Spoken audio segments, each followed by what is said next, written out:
Good morning, students. It's class 9th. We are on chapter 2nd, that is Socialism in Europe and the Russian Revolution. It's part 7 and we are on the topic 1905 Revolution or Tribaltan period, in which we are on the last paragraph. उसमें है during the 1905 Revolution, the Tsar agreed to creation of an elected consultative parliament or Duma. 1905 के क्रांति के समय ज़ार जो है वो एक पार्लियामेंट यानी संसद के गठन, जिसे ड्यूमा भी कहा गया है, उसको बनाने के लिए अग्री हो गया था. और for a short while during the revolution a large number of trade unions and the factory committee made up of factory workers existed.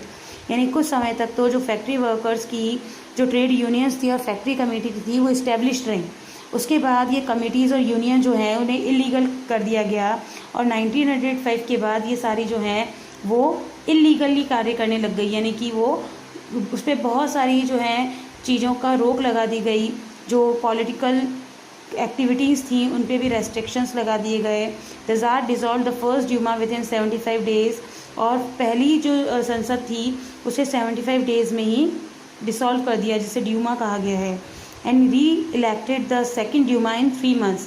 और सेकेंड जो ड्यूमा थी उसे 3 महीने के भीतर ही री इलेक्टेड कर दिया, यानी उसे भी वापस ख़त्म करके नया बनवाया. He did not want any reduction in his power और any restrictions on his authority. Actual में ज़ार ये चाहता था कि उसकी खुद की पावर पे या उसके खुद के अधिकारों पर कोई रोक भी न लगे. He changed the voting laws and filled the third Duma with conservative politicians. अब उसने क्या करा, जो थर्ड टाइम जो संसद बनाई, ड्यूमा बनाई, उसमें वोटिंग लॉज चेंज कर दिए और जो कंजर्वेटिव पॉलिटिशियंस थे यानी जो उनकी बात मानेंगे उनको उनमें ज्वाइन करवा दिया. Liberals and revolutionaries were prohibited. अब लिबरल्स और रेवोल्यूशनरीज तो क्या है, मजदूरों की तरफ थे, तो इसलिए उन पर रोक लगा दी. Now the new topic is the First World War and the Russian Empire. In 1914 एक जो वॉर हुआ था, 2 यूरोपियन अलायंसेस में वॉर स्टार्ट हो गया था. एक जो ग्रुप था उसमें जर्मनी, ऑस्ट्रिया और टर्की था, और दूसरा जो ग्रुप था उसमें फ्रांस, ब्रिटेन और रूस था. बाद में इटली और रोमानिया जो थे वो भी इस ग्रुप में शामिल हो गए थे. अब ये जो थे, ये सारे जो देश थे, इनकी बहुत ही इंटरनेशनल एम्पायर रहा था. And the war was fought outside as well as inside Europe. बाहर भी हो रहा था, अंदर भी हो रहा था, और इसे कहा गया है first World war. In the beginning of the war was initially favored in Russia and the people supported Tsar Nicholas II. अभी कह रहे हैं स्टार्टिंग में तो जो वॉर था उसको जो रूस के लोग थे उन्होंने समर्थन दिया और ज़ार का साथ दिया. लेकिन जैसे जैसे युद्ध लंबा खिंचता गया, ज़ार ने ड्यूमा में जो लोग थे मौजूद, जो तो पार्टीज़ थी, उनकी सलाह लेना छोड़ दिया था.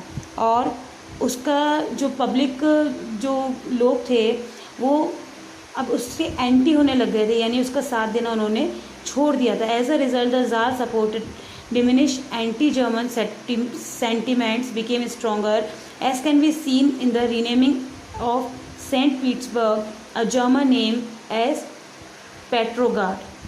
The tsarina Alexander German ancestry and poor advisor, especially a monk called Rasputin, made the Tsarist rule unpopular.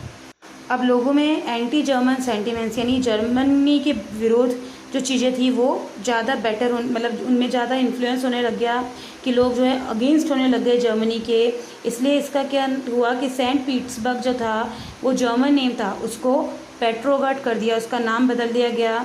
और उसी के अलावा ज़ारीना जो थी, ज़ार की जो पत्नी थी, महारानी जो थी, वो भी जर्मन मूल के होने के कारण और उसके सलाहकार अच्छे नहीं होने के कारण, एक जो था रासपुतिन नाम का था, एक तो उसने राजशाही को यानी कि जो ये ज़ारिस्ट रूल था उसको और भी अनपॉपुलर बना दिया था. The First World War on the Eastern Front was unlike that on the Western Front. In the west military stretched along eastern France fighting from फ्रेंचेस.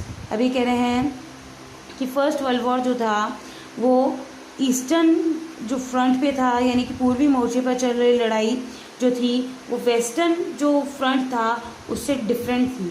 Waste military जो थी कैसे डिफरेंट थी कि वेस्ट में जो सोल्जर्स थे वो ईस्ट फ्रांस की सीमाओं पर जो बनी बड़े बड़े ट्रेंचेस थी, खाड़ियाँ जो थी, उन पर लड़ाई कर रहे थे। और ईस्टर्न फ्रंट की जो आर्मीज थी, they forged ahead fighting fierce battles which result in huge casualty. और जो पूर्व साइड की थी वो बहुत बड़ा डेंजरस लड़ाई कर रही थी, इतना कि बहुत सारे जो लोग थे, सैनिक जो थे, सोल्जर्स जो थे, उनकी डेथ हो रही थी। और क्योंकि सेना जो है उसकी हार हो रही थी, तो इससे क्या होता, रूस का जो माइंडसेट था वो डाउन होता जा रहा था, यानी कि लोग जो हैं वो उससे परेशान होते जा रहे थे। इस वॉर से इंडस्ट्रीज़ वगैरह पे भी बहुत ज़्यादा ही बैड इफ़ेक्ट आ रहा था। और उसके अलावा जैसे लोगों पे बहुत अफेक्ट हो रहा था, सोल्जर्स मरते जा रहे थे, उनकी फैमिली जो हैं वो दुखी होती जा रही थी। Labour shortage were rife and the small workshops were shut down as most able bodied men were called up to fight the war. जो भी अच्छे एबल व्यक्ति थे उन्हें वॉर पे बुलाया जा रहा था। वॉर का रिजल्ट क्या था कि उनकी डेथ थी, तो इससे क्या हो रहा था, वर्कशॉप्स बंद हो रही थी, लोग जो है एक तरह से उनका अननेसेसरली टाइम जो है वो वेस्ट हो रहा था, लाइफ पे उनकी बर्बादी हो रही थी। Grain was sent in large quantity to feed the army and in the cities bread and flour became scarce for the people. अब ग्रेन्स जो हैं वो लोगों को जो है लोगों से लेके जो आर्मी में जो व्यक्ति थे उनको देने के लिए लेके जा रहा था, और लोगों के पास जो पीछे लोग जो रह गए थे सिटी में उनके पास स्कैरसिटी ऑफ फूड हो गई थी। Riots occurred frequently at bread outlets by the winter of 1916, यानी इससे क्या हो रहा था, दंगे वगैरह सब हो रहे थे। So that's all for the day. Thank you.